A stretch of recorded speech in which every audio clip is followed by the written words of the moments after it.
Welcome to the Real News Network. I'm Sharmini Pires coming to you from Baltimore.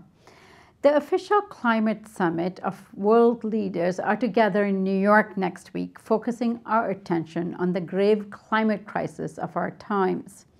To put pressure on the leaders, a People's Climate March is also being organized by the environmental movement on the 21st of September, also in New York. Now here to talk about the summit and the People's March is Patrick Bond.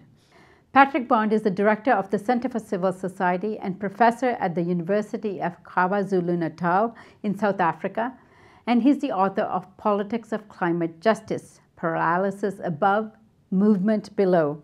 Thanks, Shamri. Very nice to be back with you and the viewers. So, Patrick, you are planning on being in New York for this great World Leaders Summit, as well as a global convergence of various social movements coming together to protest what's happening to our climate. What is your initial take on what's going to be happening? Well, it's an extraordinary opportunity to see how the climate justice movement is reconverging. It's a time when the heads of state will be meeting Tuesday the 23rd with no expectations of any major breakthroughs, probably more gimmicks, a series of announcements by heads of state that really probably will continue the paralysis and maintain the fiction that there will be some technical fixes and also carbon trading market-based strategies. In contrast, what I'm most enthusiastic about, Sharmini, is how well the climate justice movement, especially Climate Justice Alliance, with many groups from around grassroots and sites of struggles of environmental justice that involve people of color in the United States. And they are in alliance with many groups across the world. And the Global South will have a fair representation of activists, the Pan-African Climate Justice Alliance from this continent, for example. And between the 18th, when Naomi Klein launches her new book, which is going to be quite a blockbuster by injecting the word capitalism very firmly into this debate, can climate change be a source of inspiration to change capitalism? The book called This Changes Everything, launch on Thursday, right through to the subsequent Thursday. Lots of talking, strategizing, and then a big march, probably a couple 100,000 people in New York City, and then direct action the next day on Wall Street, protests throughout that week. And I think those are the kinds of opportunities when the climate justice movement has been on its back foot, really since Copenhagen. Here in Durban in 2011, you'll recall we hosted the Alternative Climate Summit, and the CJ movement really hadn't recovered from a kind of shock at trying to make change at the global scale. And I think in the meantime, we've seen a great deal more happening at the local scale. And that's what's going to be brought together in an attempt to connect many of the dots and find common themes.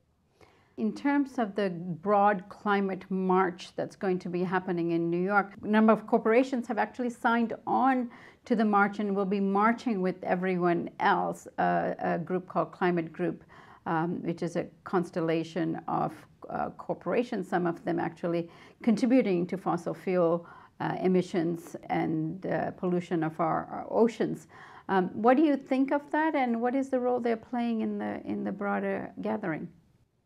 Well, I think that will be considered a big mistake. Those groups include Chevron and Exxon, the world's #1 and 2 historic emitters of CO2.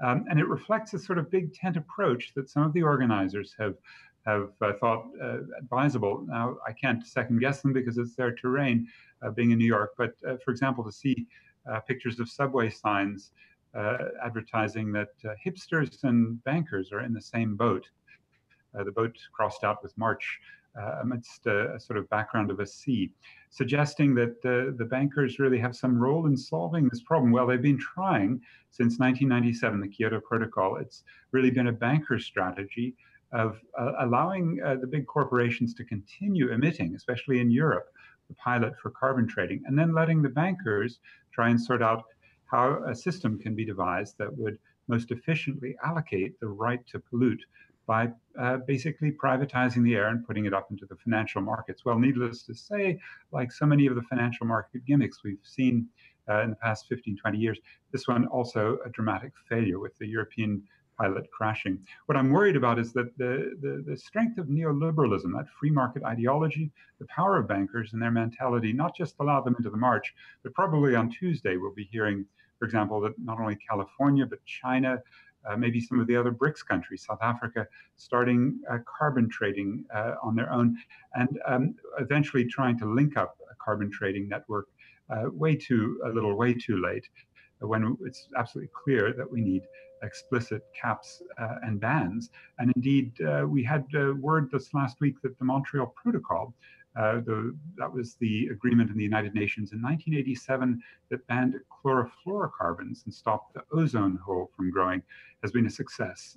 And that's the kind of wide and broad and very firm state action that there's no question we're going to have to ultimately revert to, not to privatizing and gimmickry like carbon trading. Therefore, I would worry that the big tent approach, bringing everybody who says they care about climate in, even if it's to make a few bucks like the bankers, is the wrong approach for that Sunday march. And also the failure to have a real set of demands and a rally, and to have the march confront power. It's marching away from the United Nations. These are the kinds of questions I think people will be asking. And as a result, those with a more strong and activist orientation taking heart that on Monday in Wall Street, activists have put together with the Occupy movement an idea called Flood Wall Street, harking back to Sandy, that hurricane in November of 2012 that flooded Wall Street and began to wake up this very backward little island from its sleepy days that maybe climate's not a problem. Well, they realized losing about $60 billion in infrastructure and damage across the New York, New Jersey, Connecticut coastline, and that little island nearly sinking, that even Wall Street is quite vulnerable to climate change.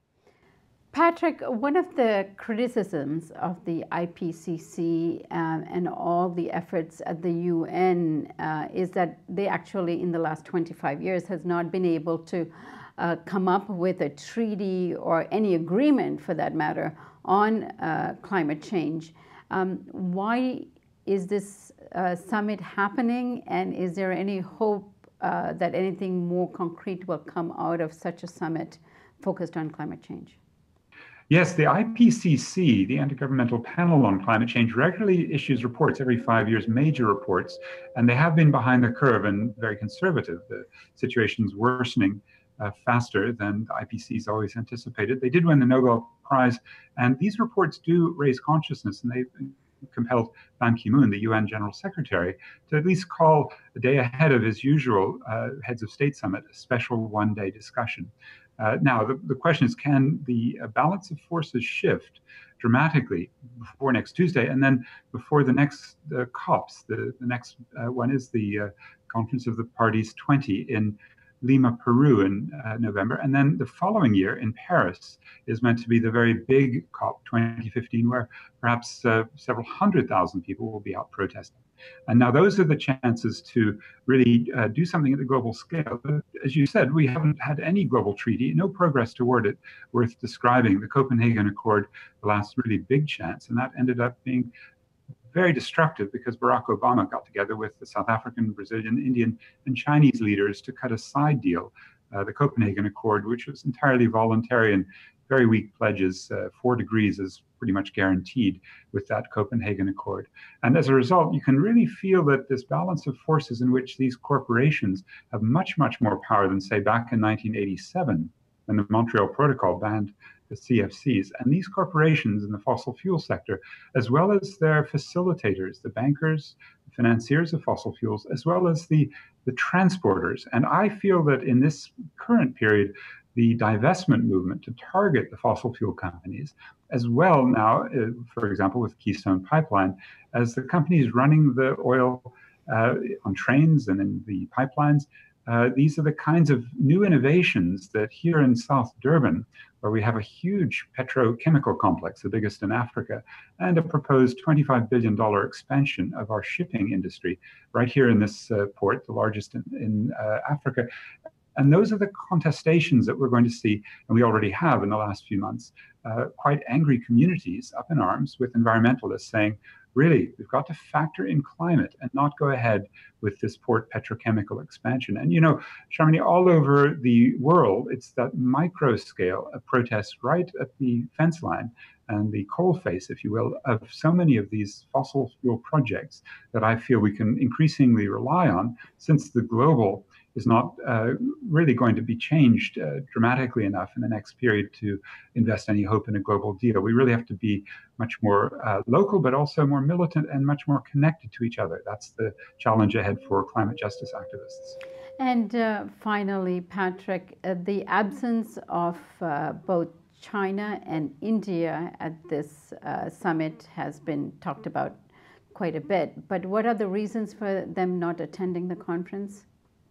Well, the ultimate reason is that these will be the countries that are on the growth trajectory of fossil fuel consumption. Though, to be fair, China has registered last week a 5% decline in coal consumption.